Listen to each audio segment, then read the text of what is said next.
Assalamualaikum warahmatullahi wabarakatuh. Halo anak-anak, apa kabar kalian semua? Semoga kalian tetap sehat dan tetap selalu semangat.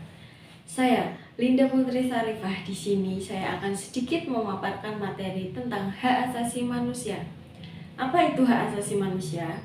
Menurut Undang-Undang Nomor 39 Tahun 1999 tentang Hak Asasi Manusia, yang dimaksud hak asasi manusia merupakan seperangkat hak yang melekat pada hakikat dan keberadaan manusia sebagai makhluk Tuhan yang Maha Esa dan merupakan anugerahnya yang wajib dihormati, dijunjung tinggi, dilindungi oleh negara, hukum pemerintahan, dan setiap orang demi kehormatan dan perlindungan harkat dan martabat manusia.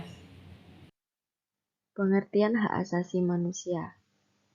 Menurut Maryam Budiharjo, HAM adalah hak-hak yang dimiliki oleh manusia yang telah diperoleh dan dibawanya bersamaan dengan kelahiran dan kehadirannya dalam hidup masyarakat.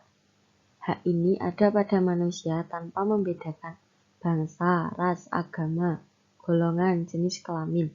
Karena itu bersifat asasi dan universal. Dasar dari semua hak asasi adalah bahwa semua orang harus memperoleh kesempatan berkembang sesuai dengan bakat dan cita-citanya.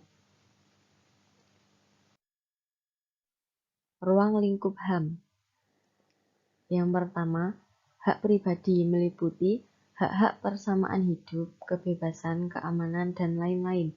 Yang kedua, hak milik pribadi dan kelompok sosial tempat seseorang berada. Yang ketiga, kebebasan sipil dan politik untuk dapat ikut serta dalam pemerintahan. Dan yang keempat, hak-hak berkenaan dengan masalah ekonomi dan sosial.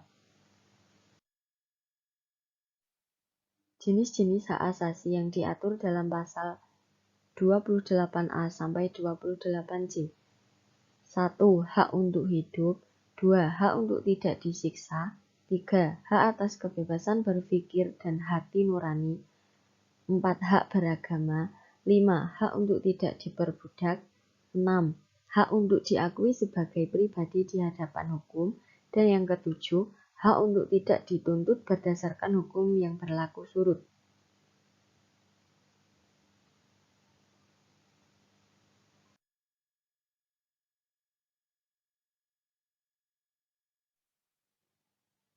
Asas-asas hak asasi manusia.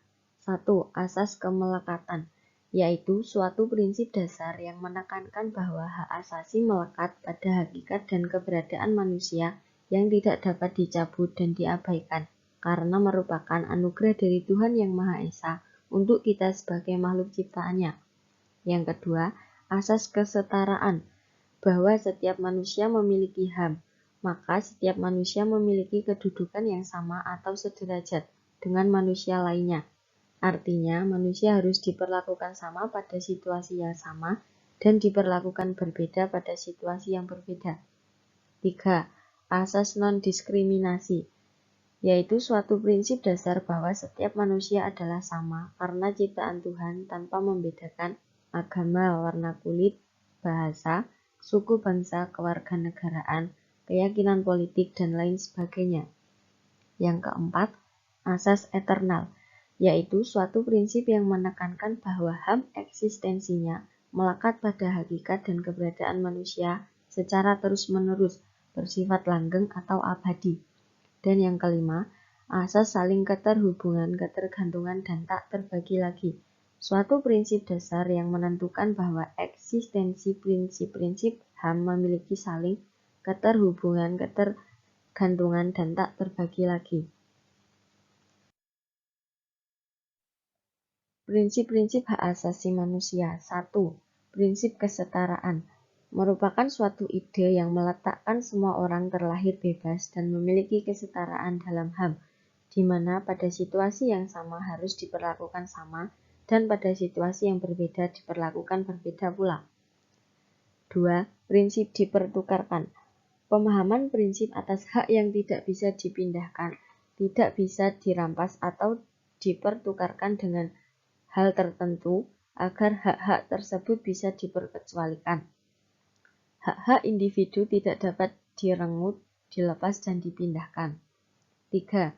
Prinsip pelanggaran diskriminasi.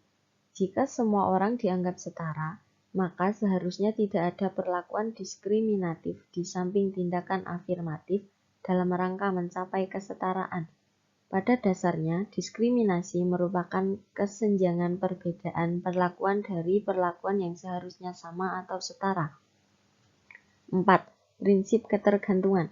Prinsip ini menegaskan bahwa pemenuhan hak seringkali bergantung kepada pemenuhan hak lainnya, baik secara keseluruhan maupun sebagian.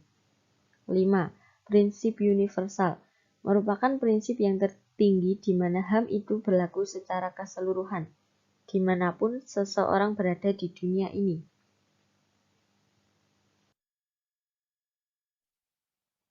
Macam-macam pelanggaran HAM.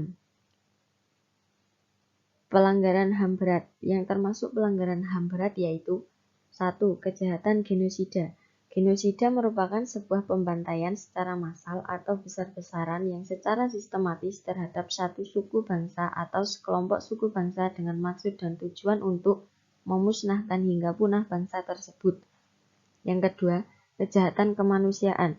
Kejahatan kemanusiaan ini merujuk pada jenis pelanggaran HAM pada tindakan pembunuhan massal yang terjadi secara sistematis yang meluas ditunjukkan kepada suatu kelompok penduduk sipil yang meliputi aksi pembunuhan, pemusnahan, perbudakan, pemindahan paksa penduduk, perampasan berat atas kebebasan fisik, penyiksaan, pemerkosaan, perbudakan seksual, pemaksaan prostitusi, dan pemaksaan sterilisasi. Pelanggaran HAM ringan. Pelanggaran HAM ringan adalah bentuk pelanggaran HAM yang tidak mengancam keselamatan jiwa namun harus tetap dilindungi karena sangat berbahaya bagi individu. Contoh pelanggaran HAM ringan: 1. Melakukan penganiayaan. 2. Melakukan hal yang berakibat dapat mencemarkan nama baik seseorang. 3. Menghalangi seseorang untuk menyampaikan aspirasinya dengan berbagai cara. 4. Melakukan aksi kekerasan dengan pemukulan. Pelanggaran HAM yang pernah terjadi di Indonesia. 1. Peristiwa Trisakti. Peristiwa Trisakti merupakan satu kasus pelanggaran HAM yang paling terkenal di Indonesia, yaitu penembakan mahasiswa Universitas Trisakti yang terjadi pada tanggal 12 Mei 1998. 2. Kasus pembunuhan Munir. Kasus pembunuhan Munir. Munir merupakan aktivitas HAM yang pernah menangani kasus pelanggaran HAM. Ia meninggal dunia pada tanggal 7 September 2004 di dalam pesawat Garuda Indonesia. Yang ketiga, kasus pembunuhan Marsinah. Marsinah adalah aktivitas hak-hak pekerja di PT Catur Putra Surya Porong, Jawa Timur. Dia menjadi korban pelanggaran hak yang kini para pelaku belum ditemukan.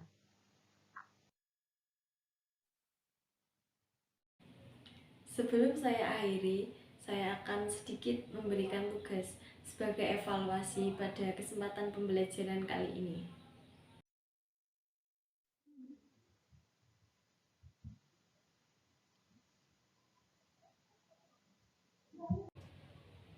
Demikian pemaparan materi yang dapat saya sampaikan pada kesempatan kali ini. Kurang dan lebihnya saya mohon maaf. Terima kasih. Wassalamualaikum warahmatullahi wabarakatuh.